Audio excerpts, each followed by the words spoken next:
Hello, in this video I want to show you how to configure mobile data limit on Nokia G42.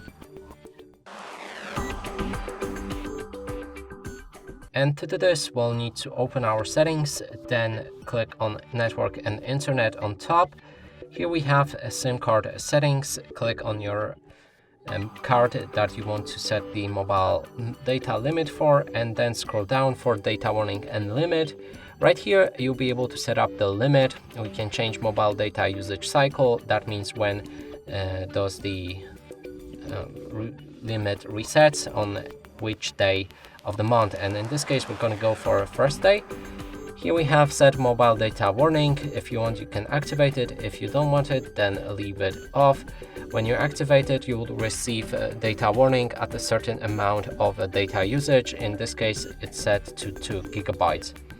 Now we can set the data limit itself, and here we can change the amount for that limit. You can switch between gigabytes and megabytes, and keep in mind that 1000 megabytes is 1 gigabyte.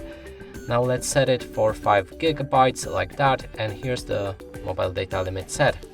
And that's it for this video. Hope you like it. Please consider subscribing to our channel, leave a like and a comment below.